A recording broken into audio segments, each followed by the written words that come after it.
Welcome, Honorable, to Apapa Parrot Head2Head. Thank you. This is a program, as you all know.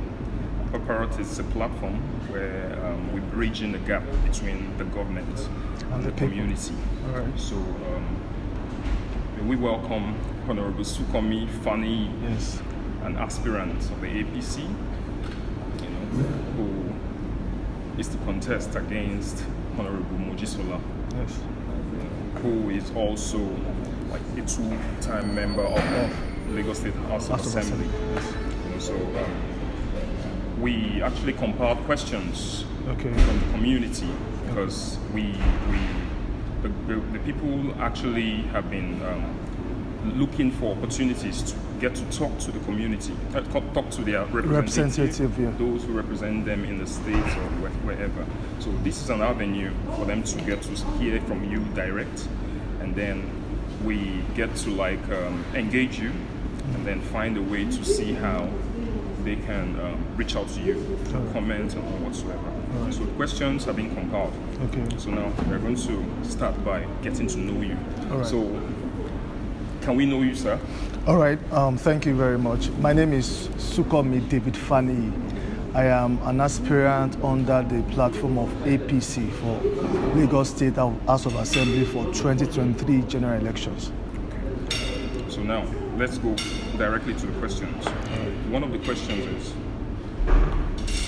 can you tell us more about your background, quality, abilities, and experience that makes you think you are prepared for this important task of lawmaking?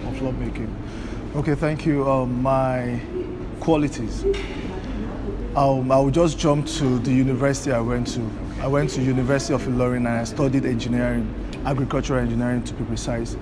And for you to be an engineering student, you have to be up and doing. You don't have to be lazy. You have to wake up at night to be able to read and to be able to do some things yourself, while to be able to put some tasks in place and set it up for people to see that this is what you can do. That is an engineering student for you. So away from that, we are in Nigeria. So as God will have it, I started my banking career in a bank, and that's how I started my career. And I started as the head of customer service officer, which I have like 10 or 15 people under me working directly with me, and I know how I manage them. They have their own differences, and I could put all their differences to a better output for the bank and for my branch in particular. So all these things are what I believe that I can do at a larger scale if I am tested. I have my own company I'm running. I've been running for the company for the past 7 years. And it's from a level of excellence to another level of excellence. So there's no time that we have had a time to close that office for the period of 7 years. And we have been moving from the way we designed our office last year is not the way we designed it this year. So that's a way to measure that there is progress in a certain thing. So these are the things that I know that I can do and I can offer my community if given the chance. Thank you. Let's go to the next question, which is, what propels you to want to contest for the position of the lawmaker representing Apapa Constituency 1? All right. Like I said before, I started my career in bank, and I happen to be the head customer service officer. And this is the same way a customer will approach me to give me the details of what is happening in Apapa, to tell me that this is what they are facing and they are looking for who to solve it. Like a problem of equality and a well-deserved representative that will listen. A representative goes beyond sitting in the chamber to make laws or to enact law or to amend bills. It goes a long way to take care of your people, to represent them well in all areas. You are answerable to them. If they have a drainage problem, you should be there. If they have a light problem, you should be there. If there is no transformer in a particular area, you should be there. If there is no quality way of living life in a particular area in your community, you should be there. You should listen to them, answer to them, and let's work together. By God's grace, these are things I would be working on. I would not just go to the chamber to represent or to make laws alone. I would be ready to work with whoever, whether you are in the federal office, whether you are a senator, whether you're even the president, to make sure that our people in our community have a better way of living life. That is just a way to show that they are enjoying the dividends of democracy. So I listen to people, and that is what propelled me to took that buoyant step to resign from banking and start my own company, even when I don't think or I cannot fathom how that company will run. I still believe that I need to first leave that office first, because I cannot concurrently run a banking job with running a political life. So I have to leave one for one, and I took that courage to leave the banking work first and started my own business, and I could get some momentum or some money to myself, and I started the politics straight, and that's what gave me the platform. In your opinion, yes, don't you think experience counts? Incumbents might win the public sympathy over you at the primary election on the 23rd of May. It can be 22nd. Yes. Okay, experience. Yes. Experience. Okay. It's good. While I started banking, there was no experience, and I zoomed office as the head of customer service officer, and throughout my service time, there was no complaints by any service, but by any customer that we had a disservice to them. So there is a room for work, training by the job or training on the job. Do you understand? So whilst you are working, you are being exposed to some things, and I am not a lazy person. I catch up easily. So you cannot explain one thing to me today and I will go back to it tomorrow. I would just pick it up from there, and you'll be amazed at what I will deliver by what I know today. So the experience that is needed is inbuilt. It is your ability to be able to represent your people. It is not the experience of lawmaking. Anybody can make law. I make law in my own office, and my staff stand by that law.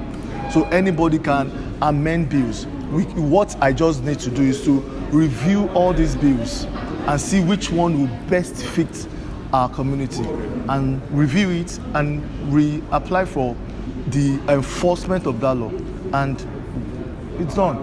So what is important is not experience. What is important is the willingness to be able to stand for your people when the needs are right. It's the willingness to be able to call for town hall meeting on a regular basis to see the needs of your people and make sure that they are being tackled in time.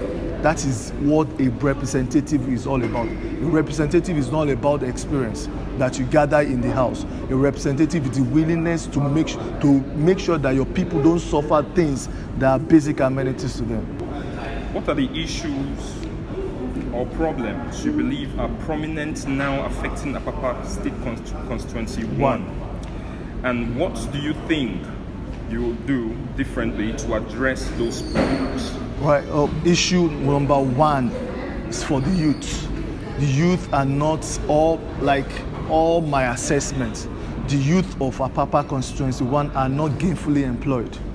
And by God's grace, by the time I assume office in the house, first thing first most, what I will do is to amend or enact the law that will make all resident companies in Apapa to at least have 10% of a youth in a community in their workforce. If a community exists, 10% of the youth in that area, if they get adequate employment in a resident company in that community or in that area, then we at least are moving to getting somewhere. We will not have the case of robbery, we will not have the case of fighting, we will not have the case of, thank God that Apapa youth are very calm, we thank God for that. If it's for to be another area, this is not what we will be saying. Thank God that they are calm, they are not too, they are not conventions.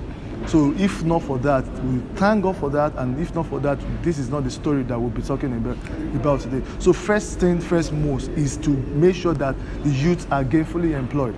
And the second one is you will notice that Apapa is an industrial area. And so we need investors. We need investors in Apapa, and not Ikoyi, not Victoria Island, not Lekki. We need quality investors to come and invest in our recreation center in Apapa, to come and invest in the things that we can do to enjoy Apapa as a community, not to run. And what is pursuing them is the whole of traffic. So if a government is in charge, quite all right, to fix our road or to make sure that all those trailers are not parked on the road, there's a pattern that has been scheduled for the trailers not to park on the road. It's called call up. So all those trailers are not supposed, but people are not asking questions. They are not supposed to be parked on the road. By them parking on that road, they weaken the bridge, they weaken the road, they spoil the road, they damage all sorts of things, and scare all these investors away. So now this is what I'm proposing. If I buy this cloth for you and you wear it for the first time, you will not expect me to come and iron it or wash it again for you to wear it again. All right, so if the government has provided the road for us and there's a particular place that has wear off, it is our right to quickly fix, grade it, put sand, put rocks, grade it, and let it be motorable. So there will be no breakage of traffic in that particular area. So, and again, we ask question, who should be in charge of maintaining that call up of a truck? Who is in charge? We need it to be absolutely maintained. If you recall, when Buhari was to come to Apapa, for 3 days, we enjoyed smooth driving in Apapa. So if that can exist, that means it is possible. It's just that nobody is asking questions. Nobody is ready to think of asking questions because it's none of their concern.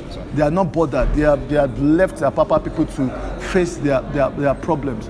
And it's not, that is a quality, that's the one of the things that you know how a representative, how qualitative a representative is, how better that representative is. So please, I'm employing all people of Apapa to just try and give me a benefit of that. If Apapa will not turn to the small London that we always or had always known Apapa to be. So let's go to the next question, which is mostly, I'm just going to take some of the few questions because I think we don't have time. So now, what are your main agenda for the community? What's your main agenda, your vision for the community? The main agenda is humanity first, all inclusiveness second, and progress. Humanity is, I put people in my own shoe.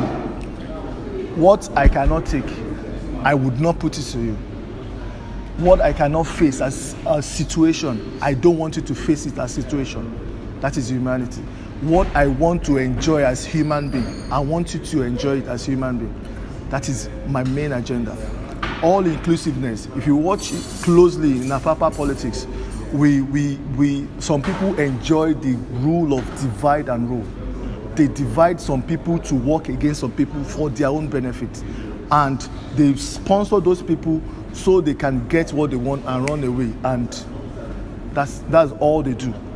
So all inclusiveness is everybody coming together to ensure that we both join hands together to move Apapa to a better or greater height that we all aspire Apapa to be. This is not just a fallacy. It's obtainable. It's something that is very easy. Where there's no unity, there's no progress. Where there's unity, there is progress. So these are my 3 agendas. So finally, it's just about telling the delegates and the people of Apapa who they should vote for. All right. It's mostly about that. All right, their delegates, their ESCOs, their leaders, their councillors, their council chairman, their council vice chairman. I implore you on the day of our primaries for Lagos State House of Assembly, please vote SDF, please vote Sunkanmi David Faniyi. Going by what I have explained so far, I am not coming here to just say I want to expect a salary or an allowance from the house. I am coming to give you a quality representative. I'm coming to give you what it takes to be a leader, what it takes to be someone that cares about humanity, what it takes to be someone that will bring to the table all inclusiveness, enough of all the divide and rule, enough of for a period of some time there is no adequate consistent project. We cannot even point to one. And with the way you have heard about my name, with the way you have seen me, with the way you have known me, you know, with the little I have, I've been able to impact my community for a better, for the betterment of our community. So, dear people of Apapa, please, I implore you on that day of primaries, be it on the 22nd, be it on the 24th, please come out in mass and call all the ESCOs or delegates that will be on ground that day to vote for Sunkanmi David Faniyi, and by so doing, I know you will not regret it. Put me to test and let's see what will happen in the next 4 years for us in Apapa. Thank you. Thank you very much, Honorable Faniyi. Thank you. We wish you all the best. That's you. what we do in Apapa Parrots. So thank you very much once again. So head-to-head. All right, thank you. Thank you for having me. It's known actually for educating our community, seeing how we could network the people and the people who lead them, the people in the community and the people who lead them. So thank you very much for that. All right, thanks.